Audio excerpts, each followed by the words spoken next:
എല്ലാവർക്കും ഹൃദയം നിറഞ്ഞ നമസ്കാരം.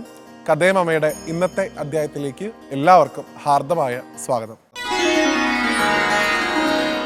ഇന്ന് ഭാരതമെമ്പാടും വേദവ്യാസ ജയന്തിയായി ആഘോഷിക്കുന്ന ദിവസമാണ്. ഇന്നേ ദിവസം ആ വേദവ്യാസ മഹർഷിയുടെ അവതാര കഥ, വ്യാസ ജയന്തി എങ്ങനെയാണ് പുരാണത്തിൽ പ്രതിപാദിച്ചിട്ടുള്ളത് എന്നുള്ള കഥയാണ് കഥേമമ്മയിൽ നമ്മൾ ചർച്ച ചെയ്യാൻ പോകുന്നത്. അതിനു മുമ്പായിട്ട് നമ്മൾ മുൻപ് അധ്യായങ്ങളിൽ സൂചിപ്പിച്ചിരുന്നത് പോലെ തന്നെ ഭാരതത്തിൻ്റെ സനാതനധർമ്മ പാരമ്പര്യത്തിൻ്റെ ആണിക്കല്ലെന്ന് പറയുന്നത് വേദങ്ങളാണ്. ആ വേദങ്ങളെ ഇന്ന് കാണുന്ന തരത്തിൽ വിഭാഗങ്ങളാക്കി തിരിച്ച് ഉപനിഷത്തുക്കളും പുരാണങ്ങളും എന്ന് വേണ്ട ബ്രഹ്മസൂത്രം ഉൾപ്പെടെയുള്ള നിരവധിയായിട്ടുള്ള ഗ്രന്ഥങ്ങൾ നമുക്ക് സംഭാവന ചെയ്ത് ഈ ധർമ്മത്തെ ഇത്രയധികം സമ്പുഷ്ടമായിട്ടുള്ള ഒന്നാക്കി മാറ്റിയ ആ വേദവ്യാസ മഹർഷിയെ നമുക്ക് നമസ്കരിക്കാം. വ്യാസായ വിഷ്ണുരൂപായ വ്യാസരൂപായ വിഷ്ണവേ നമോ വൈ ബ്രഹ്മനിധേ വാസിഷ്ഠായ നമോ നമഃ എന്നുള്ള ആ ഒറ്റ ശ്ലോകം കൊണ്ട് തന്നെ വ്യാസമഹർഷി എന്ന് പറയുന്നത് സാക്ഷാൽ നാരായണൻ തന്നെയാണ് എന്നുള്ള ഉത്തമമായിട്ടുള്ള ബോധ്യം നമ്മളിൽ ഉണ്ടാക്കി തരുന്നുണ്ട്. ആ നാരായണനായിരിക്കുന്ന വ്യാസമഹർഷിയെ സാഷ്ടാംഗം നമസ്കരിച്ചുകൊണ്ട് ഇന്നത്തെ കഥയിലേക്ക് നമുക്ക് കടന്നു ചെല്ലാം. വ്യാസൻ എന്ന് വിളിക്കപ്പെടുന്നത് ആത്യന്തികമായിട്ട് അദ്ദേഹത്തിന് ലഭിച്ച പേരാണ് എന്ന് നമ്മൾ പറയണ്ടായി. വേദങ്ങളെ വിഭജിച്ചതുകൊണ്ട്, വ്യസിച്ചതുകൊണ്ട് വ്യാസനായി തീർന്നു. ഓരോ കാലഘട്ടത്തിലും നിരവധിയായിട്ടുള്ള വ്യാസന്മാരുണ്ടായിട്ടുണ്ട് എന്നാണ് പറയുന്നത്. ഇനി അടുത്ത ഒരു ചതുർയുഗത്തിൽ അടുത്ത ഭാഗത്തും ഒരു വ്യാസൻ വരുന്നുണ്ട്. അദ്ദേഹത്തെക്കുറിച്ച് നമുക്ക് അവസാനം സംസാരിക്കാം. എന്നാലും നമുക്ക് ഏറ്റവും പരിചയമുള്ള കൃഷ്ണദ്വൈപായന വ്യാസൻ എന്ന പേരോട് കൂടിയിട്ടുള്ള ആ വ്യാസനെ കുറിച്ചാണ് നമ്മൾ ഇന്ന് സംസാരിക്കുന്നത്. മഹാഭാരതം നമുക്ക് എഴുതി തന്നിട്ടുള്ള, പുരാണങ്ങൾ 18 നമുക്ക് തന്നിട്ടുള്ള, സാക്ഷാൽ ശ്രീമദ് ഭാഗവതം നമുക്ക് സംഭാവന ചെയ്തിട്ടുള്ള ആ വേദവ്യാസ മഹർഷി എങ്ങനെയാണ് ഈ ഭൂമിയിൽ ജന്മം എടുത്തത് എന്ന് നമുക്കൊന്ന് പരിശോധിക്കാം. വ്യാസമഹർഷിയുടെ അച്ഛൻ്റെ പേര് പരാശര മുനി എന്നാണ്. അമ്മയുടെ പേര് സത്യവതി എന്നാണ്. അവർക്ക് നിരവധിയായിട്ടുള്ള പേരുകൾ പറയാറുണ്ട്. മത്സ്യഗന്ധി എന്ന് പറയുന്നൊരു പേര് പറയാറുണ്ട്. ഒപ്പം തന്നെ കാളി എന്ന് പറയുന്നൊരു പേര് പറയാറുണ്ട്. എന്തു തന്നെ ആയാലും അവർ മത്സ്യബന്ധന വിഭാഗത്തിൽപ്പെട്ട, അല്ലെങ്കിൽ കടത്ത് വിഭാഗത്തിൽപ്പെട്ട, തോണിക്കടത്തൊക്കെ ചെയ്യുന്ന വിഭാഗത്തിൽപ്പെട്ട ഒരു കന്യകയായിരുന്നു. അങ്ങനെ ഒരിക്കൽ പരാശര മുനി നദി കടക്കാനായി ഈ മത്സ്യഗന്ധി എന്ന് വിളിക്കപ്പെടുന്ന ആ സ്ത്രീയുടെ സമീപത്തെത്തുകയും അവരൊരുമിച്ച് ആ വഞ്ചിയിൽ യാത്ര ചെയ്യുകയായിരുന്നു. ആ സമയത്ത് മത്സ്യഗന്ധി എന്ന് വിളിക്കപ്പെടുന്ന ഈ പെൺകുട്ടിയുടെ സൗന്ദര്യത്തിൽ പരാശര മുനി അത്യധികം ആകൃഷ്ടയായി എന്നും അവളുടെ മത്സ്യഗന്ധമൊക്കെ പോയി ഇനി മനോഹരമായിട്ടുള്ള സുഗന്ധം ശരീരത്തിൽ ഉണ്ടാവട്ടെ എന്ന് അനുഗ്രഹിച്ചു. അങ്ങനെ ആ ദ്വീപിൽ വെച്ച് പരാശര മുനിക്കും സത്യവതിക്കും ജനിച്ചിട്ടുള്ള ബാലനാണ് കൃഷ്ണൻ എന്ന് വിളിപ്പേരോട് കൂടിയിട്ടുള്ള, ആ കുട്ടിയെ കാണാൻ കറുത്ത നിറമായിരുന്നു, അതുകൊണ്ട് കറുത്ത നിറത്തോട് കൂടിയവൻ എന്നർത്ഥമുള്ള കൃഷ്ണൻ എന്നുള്ള പേരും, ദ്വീപിൽ വെച്ച് ജനിച്ചതുകൊണ്ട് ദ്വൈപായനൻ എന്നുള്ള പേരും ചേർത്ത് കൃഷ്ണദ്വൈപായന വ്യാസൻ എന്ന പേര് അദ്ദേഹത്തിന് സിദ്ധിക്കുകയാണ് ചെയ്തത്.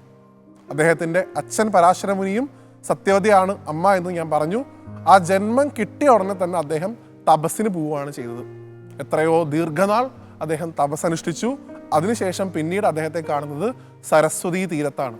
സരസ്വതി തീരത്ത് അദ്ദേഹം വന്ന് തൻ്റെ തപസ് പൂർത്തിയാക്കി പിന്നീടാണ് രചനാപരമായിട്ടുള്ള കാര്യങ്ങൾക്ക് വേണ്ടി തൻ്റെ ജന്മത്തെ അദ്ദേഹം മാറ്റിവെക്കുന്നത്. നിരവധിയായിട്ടുള്ള ഗ്രന്ഥങ്ങൾ അദ്ദേഹം നമുക്ക് സംഭാവന ചെയ്തിട്ടുണ്ട്. നേരത്തെ സൂചിപ്പിച്ചതുപോലെ തന്നെ സാക്ഷാൽ മഹാഭാരതം, 18 പുരാണങ്ങൾ, ഭഗവത്ഗീത മഹാഭാരതത്തിൽ ഉൾപ്പെടുന്നു, സഹസ്രനാമം മഹാഭാരതത്തിൽ ഉൾപ്പെടുന്നു. ഭഗവത്ഗീതയുടെ തന്നെ നിരവധിയായിട്ടുള്ള ഭാഷകളുടെയൊക്കെ തന്നെ ഏറ്റവും ഔന്നത്യത്തിലുള്ള രൂപമായിട്ടുള്ള ബ്രഹ്മസൂത്രം, ഇന്ന് തുടങ്ങി എന്തൊക്കെ ഗ്രന്ഥങ്ങൾ ഇന്ന് ഭൂമിയിൽ അവശേഷിക്കുന്നുണ്ടോ അതിൽ നിരവധിയായിട്ടുള്ള ഗ്രന്ഥങ്ങളിലും സംഭാവന ചെയ്തിട്ടുള്ളത് ഇതേ വ്യാസമഹർഷിയാണ്. ആ വ്യാസമഹർഷിയുടെ കൈകളിൽ നിന്ന് പിറന്നു വീണ ഗ്രന്ഥങ്ങളുടെ സമ്പത്തിന് പുറത്താണ് ഈ ഭാരതത്തിൻ്റെ സംസ്കൃതി നമ്മൾ പടുത്തുയർത്തിയിട്ടുള്ളത്. അതുകൊണ്ട് തന്നെ ഇന്നേ ദിവസം ഗുരുപൂർണിമയായിട്ടും നമ്മൾ ആചരിക്കാറുണ്ട്. അദ്ദേഹത്തിൻ്റെ നക്ഷത്രം സാധാരണ രീതിയിൽ രേവതി നക്ഷത്രമായിട്ടാണ് കണക്കാക്കാറുള്ളത്.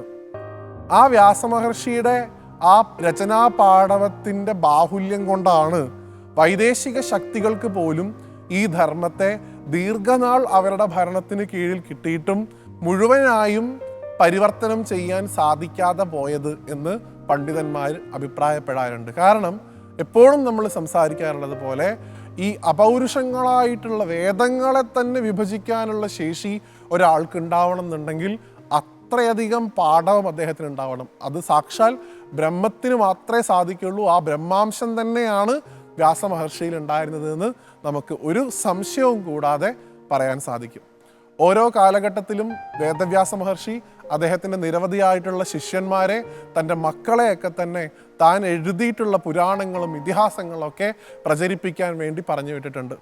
അദ്ദേഹത്തിൻ്റെ ഏറ്റവും പ്രധാനപ്പെട്ട ശിഷ്യനായിട്ടുള്ള വൈശമ്പായൻ ഉൾപ്പെടെ, അദ്ദേഹത്തിൻ്റെ ഏറ്റവും പ്രിയപ്പെട്ട മകനായിട്ടുള്ള ശ്രീശുകൻ ഉൾപ്പെടെ നിരവധിയായിട്ടുള്ള മഹാത്മാക്കളെ കൂടി ഈ സമൂഹത്തിലേക്ക് സംഭാവന ചെയ്യാൻ വേദവ്യാസ മഹർഷിക്ക് സാധിച്ചിട്ടുണ്ട്. അതുകൊണ്ട് തന്നെ ഭാരതത്തിൻ്റെ അറിവിൻ്റെ പ്രതീകമായിട്ടാണ് വ്യാസനെ നമ്മൾ കണക്കാക്കുന്നത്. നിരവധിയായിട്ടുള്ള വിദ്യാർത്ഥികളാണ് ഇന്നും വ്യാസമഹർഷിയുടെ അനുഗ്രഹത്തിനായി അദ്ദേഹത്തിൻ്റെ സാന്നിധ്യമുള്ള ക്ഷേത്രങ്ങളിൽ ചെന്ന് പ്രാർത്ഥിക്കുന്നത്. അദ്ദേഹത്തെ പോലെ രചനാപാടവം തങ്ങൾക്കും നൽകി അനുഗ്രഹിക്കണേ ഭഗവാനെ എന്ന് പ്രാർത്ഥിച്ചുകൊണ്ട് എത്രയോ യുവാക്കൾ ഈ ഭാരത സംസ്കൃതിയുടെ ഭാഗമായിക്കൊണ്ട് ഇന്ന് നിലനിൽക്കുന്നുണ്ട്.